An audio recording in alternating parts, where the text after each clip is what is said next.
And it's about time we've discussed a planet we haven't talked about for a pretty long time. It's about time we've discussed Neptune, the beautiful 8th planet on the edge of the solar system that for a very long time was considered to be a somewhat bland, frozen sibling of Uranus. But based on a lot of recent studies and recent data from the James Webb, we're now starting to understand Neptune just a little bit better, with some of the more recent studies even going as far as essentially changing what we always believed this planet looked like, by definitively showing us that it seems to have a very different color from what scientists believed. We've actually discussed this in one of the previous videos, but here, based on the reprocessed data from different observations, scientists are now pretty certain Neptune does not look as blue as you see in this image. As a matter of fact, it seems to be extremely similar in color to Uranus. And so for many decades, many different textbooks and different press releases presented Neptune in an unusually blue color that doesn't seem to exist.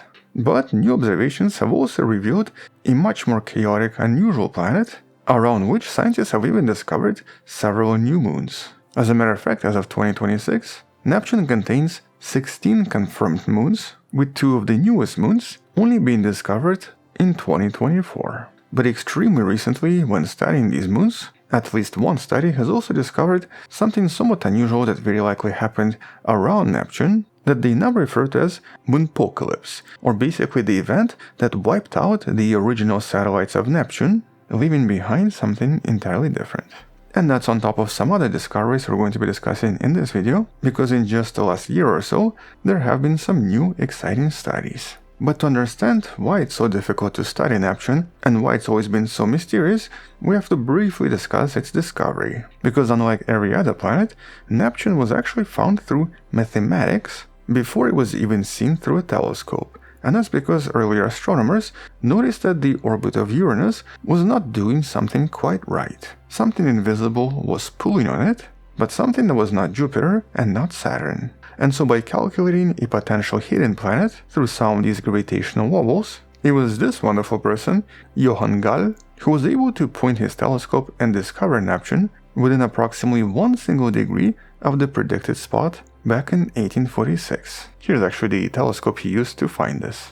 And once again, because it's so far, and because it's basically so difficult to see with any Earth-based telescopes, this is essentially why for several decades we even got the color somewhat incorrect. And that's despite the fact that it's a much bigger planet than planet Earth. And so here it's really the result of incredible distances. It's approximately 30 times as far from the Sun as Earth. But one of the most striking things about Neptune is actually its moons. And that's because most other planets, most gas giants and ice giants, contain a somewhat more regular moon systems. Or basically moons that very likely formed in a relatively same place and orbit in much more neat circular paths. But the system of Neptune is a bit of a mess.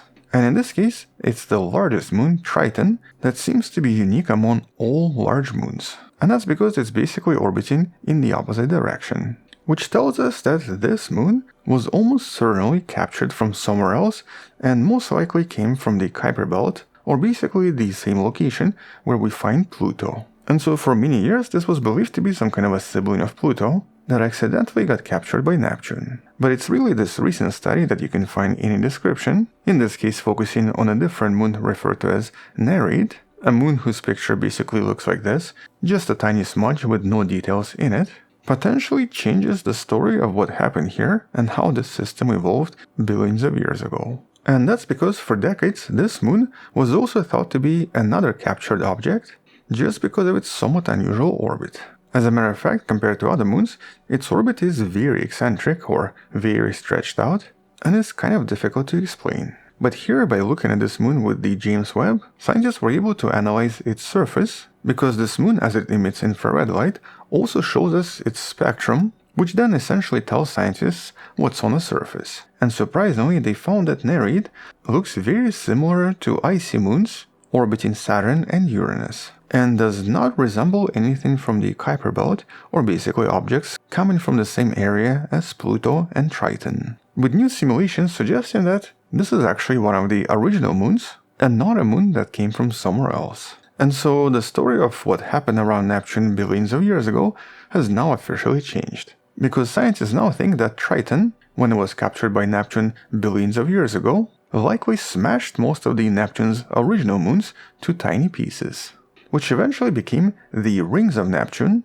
or possibly crashed into the planet itself. But Nereid appears to be the only survivor of this moonpocalypse, and instead of being destroyed, it was violently kicked into this unusual orbit as a result of the interaction with Triton. In other words, Nereid, the third largest moon of Neptune, seems to be one of its original moons that's been completely disturbed by Triton. But on top of this, we also had some additional discoveries in regards to Neptune itself, and specifically its atmosphere. This was also once again discovered by the James Webb. And here, for the first time ever, researchers were able to identify its aurora. And technically, aurora have been seen around other planets, with planets like Jupiter and Saturn essentially having them pretty much at all times.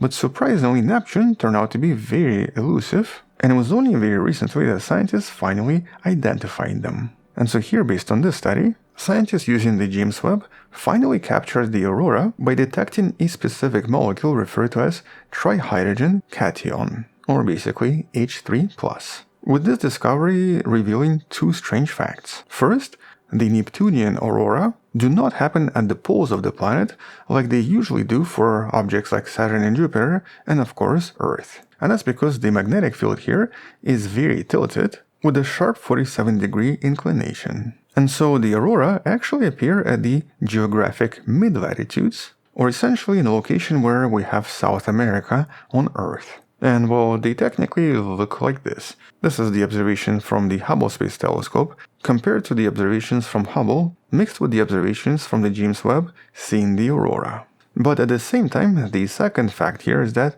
Neptune seems to be going through some kind of an unusual cooling event, with temperatures in the upper atmosphere dropping by several hundred degrees since the original observations in 1989. As a matter of fact, it seems to be losing approximately 10 degrees or 10 Kelvin per year, and at the moment nobody actually knows why. And it's really this cooling that seems to be the reason why most of these aurora are so extremely difficult to see. A lot of these colder temperatures make them much fainter than we expected. Although in this case we're talking about the upper atmosphere, and specifically thermosphere, that does not actually contain that much pressure. The cloud layer on Neptune has not really changed temperature that much. But perhaps one of the most significant shifts in our understanding of this planet comes from studies on what seems to be hiding inside. And specifically this study from January of 2026. And that's because traditionally we call Uranus and Neptune ice giants. That's basically to distinguish them from other planets like Jupiter and Saturn, which are considered to be gas giants. But new research suggests that the name might be a complete misnomer. And so a study led by Yamila Miguel suggests that Neptune's atmosphere and its outer shell might actually be full of rocks, and not just hydrogen and helium as previously assumed. And so here she argues we should reclassify most of these objects as minor giants and not ice giants. And that's because, according to the study, the envelope of both Uranus and Neptune seems to be dramatically enriched in a lot of rocky material, comparable to some of the outer solar system bodies like Pluto and the Kuiper Belt objects. And so basically Neptune seems to have a relatively rock-rich mantle, with a fraction of rock being 55%, but Uranus contains a little bit less and seems to be a little bit more ice-rich, with the rock percentage being 41%. And so instead of being just gas and ice, both Uranus and Neptune seem to actually contain quite a lot of rocky material. But because both Uranus and Neptune are a little bit different, it also means they probably evolved in a slightly different way early on. But assuming this is correct and assuming this is confirmed, it basically redefines what we think about these planets, and also potentially explains why so many other exoplanets that resemble these objects eventually transform into something like a super-Earth by losing a lot of the atmosphere, turning into these unusual objects we don't actually have in the solar system. In other words, having these large rocky deposits does actually kind of make sense, with the study concluding that both objects are essentially a mixture of rock, ice, and gas. But it's not clear exactly how all of this is mixed, and if all of this creates some kind of a distinct layer that could maybe explain why it has such an unusual magnetic field.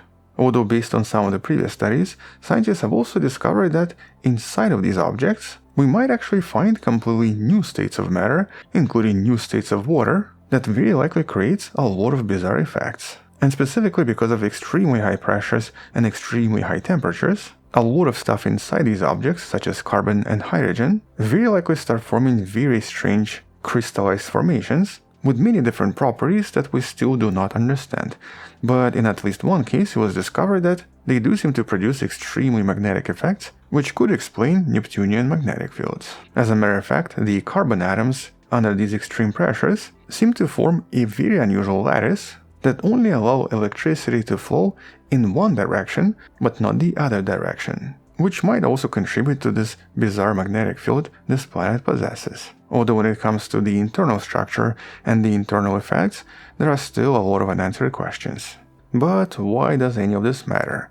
Well, one of the main reasons is because quite a few exoplanets scientists have discovered seem to be actually very similar to Neptune and Uranus, both in size and in mass. As a matter of fact, this seems to be one of the most common exoplanets out there. And so in order to try to understand exoplanets and how they evolve, we definitely have to understand Neptune and Uranus first. And well, based on these recent studies, we now know that it does seem to have quite an exciting, violent history, and even potentially possesses a lot of exotic matter inside, which one day we might be able to create on our own planet and use it for something in the future. But because we haven't visited this planet since 1989, today many planetary scientists are pushing for some kind of a new mission, such as the proposed Neptunian Odyssey. Although if it does happen, it's not going to happen until at least 2040.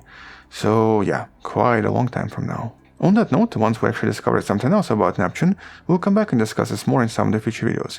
Until then, thank you for watching, subscribe, come back tomorrow to learn something else, support this channel on Patreon where you can find additional videos without any ads and can DM me directly, or by joining the channel membership that grants you early access.